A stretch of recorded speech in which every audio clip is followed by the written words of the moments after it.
পড়বে, ঝরে ঝরে পড়বে, ঝরে ঝরে পড়ছে দেখুন। আরে ভাই একটু থাম, বিরিয়ানি ঝরা দেখতে দেখতে কখন নিজের কেরিয়ারটা ঝরে যাবে তার আগে একটা পাইথনের ভালো ইন্টারেস্টিং টপিক দেখিয়ে দিই। আর অবভিয়াসলি সামনের সপ্তাহে সেমিস্টার, সেই ভেবে বিরিয়ানি ঝরে পড়ার আগে ভিডিওটা কমপ্লিট করে নাও। মধ্যে কথা অনেক স্টুডেন্টদের কনফিউশন থাকে যে এই ডিভিশন আর এই ফ্লোর ডিভিশনের মধ্যে পার্থক্যটা কোথায়। ভাই পার্থক্য কোথায় এক্ষুনি আমি বোঝাচ্ছি। ফার্স্ট আমি নর্মাল দুটো ভেরিয়েবল ডিক্লেয়ার করলাম, একটা নাম হচ্ছে এক্স এর ভিতরে আমি 10কে রাখলাম, আর একটা ওয়াই এর ভিতরে আমি 2কে রাখলাম।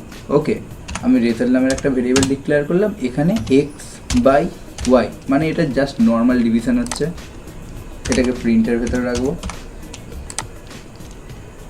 যদি রেজাল্টকে দেখতে চাই কি দেখা পাচ্ছে আমি 5.0, তাহলে 5.0 মানে কি আমার ফ্লোর ডেটা টাইপ, মানে দশমিক সংখ্যায় আমার ভ্যালু রিটার্ন করছে। বাট এটাকে যখন আমি দুটো ডিভিশনের চিহ্ন লাগাবো, এটাকে যখন আমি রান করব, ভাই মজা ভাই, এখানে কি ফিরে এলো আমার 5, আমার ফ্লোর নাম্বার কেটে এটা আইএনটি ডেটা টাইপের রিটার্ন এলো।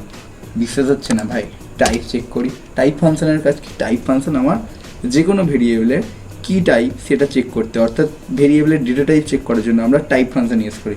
দেখি এই টাইপ ফাংশনটাকে পুরোটাই আমার প্রিন্টের ভিতরে রাখতে হবে। কি হচ্ছে? ক্লাস আইএনটি, অতএব এটা ইন্টিজার।